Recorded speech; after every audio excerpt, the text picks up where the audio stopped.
And now it's my pleasure to introduce our panelist for today's webinar, Cody Smith, Director of Advisory Services for Radius. Cody brings over 20 years' experience in supporting and advising multinational customers on expat, tax, and payroll matters.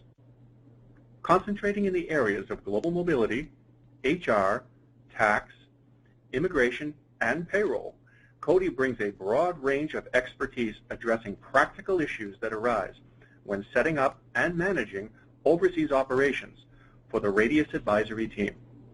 Over to you, Cody. Thanks very much, Ed. And again, good morning or afternoon, wherever you may be. I hope your Friday is going well so far today. I'm happy to host a conversation today and give you some insight into what it takes to move talent overseas. As Ed mentioned, I've got over 20 years of experience in the expat field.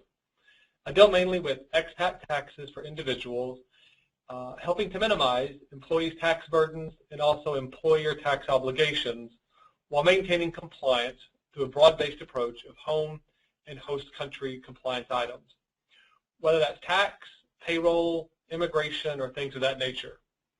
I myself have actually been on an expat assignment myself. I've lived and worked in Hong Kong, London, and Tokyo, just to name a few.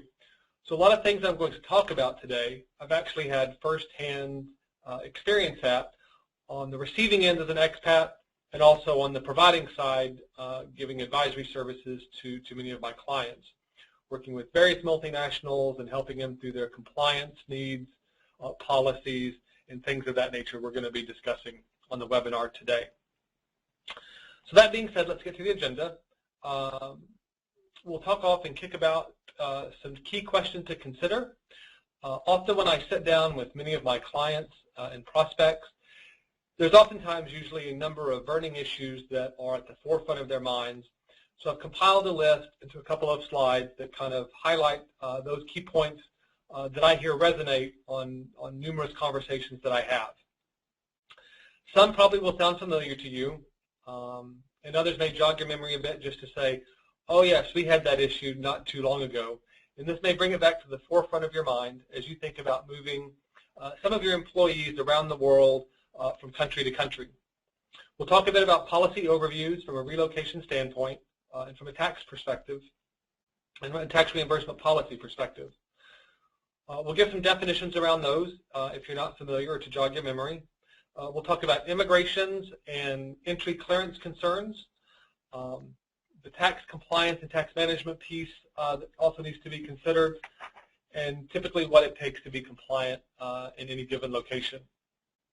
Again, we'll talk about different reimbursement tax methodologies, tax services that are typically provided in a home or a host location, and we'll talk a bit about expatriate payroll both in the home and the host jurisdictions, some common pitfalls and mistakes that employers make in this arena, particularly if it's the first time you're dealing with sending employees from country to country.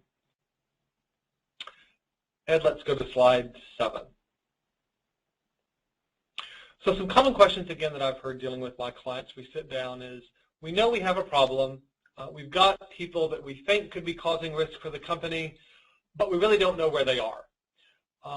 Through our business and line managers or folks that are sent out on a project-by-project basis, we might only know about half or so of our employees that are scattered around the world, and they're typically on formalized, maybe short or long-term assignments.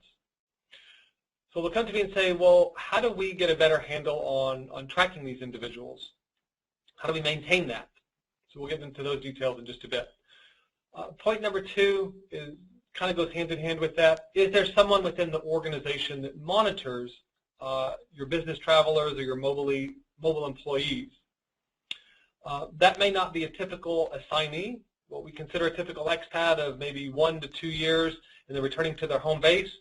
You may have people on various project-based plans that may be entering and exiting the same jurisdictions multiple times and on a frequent basis that may not be in a formalized policy. That doesn't negate the fact they could be creating PE exposure for the company, compliance risks for tax returns that need to be filed, things of that nature. And point number 3, it's a very valid point. It's what we always want to consider when we move folks around the world. Do we have the appropriate right to work in the country? Has that visa been considered? What's the lead time for that? You know, many times I hear about it after the fact. We've got an assignee in Switzerland. He's there on a tourist basis, but really he's been on a project for 3 or 4 months. We probably should do something about that. And really, in hindsight, we probably should have done something about that 3 to 6 months before the individual stepped foot in Switzerland. Point number 4, how do you manage specific employee relocation situations? Is that a group of individuals that are going out on a project? Is it an individual that's going to start up, you know, operations, things of that nature? And then what types of policies do you as an organization have around that from an organizational standpoint? How do you move the folks? What provisions are going to be allowed? Assignment allowances, things of that nature. And point number 5, you know, is key and critical, I think, to the individuals. How do you ensure that your expat is not going to be made worse off in terms of working overseas? We typically hear about that from the financial side, whether it's a higher cost of living. You know, who's going to pay for my apartment that's going to be of a similar nature than what I have in the U.S.? I'm going to a jurisdiction that's got a higher tax regime. So, you know, would the company be picking up any residual and excess tax costs? Those are things that clearly, you know, need to be considered there. That goes into number 6. Is there any extra expat compensation items? Again, cost of living adjustments for a basket of goods for going to the grocery store. When I was in Tokyo, an apple might be $5. You know, it's not kind of $1.50 a pound you would get at your Safeway or Kroger here in the U.S. So assignees are very keen to understand how their cost of living will be maintained, particularly if they're going to go to higher taxing jurisdictions.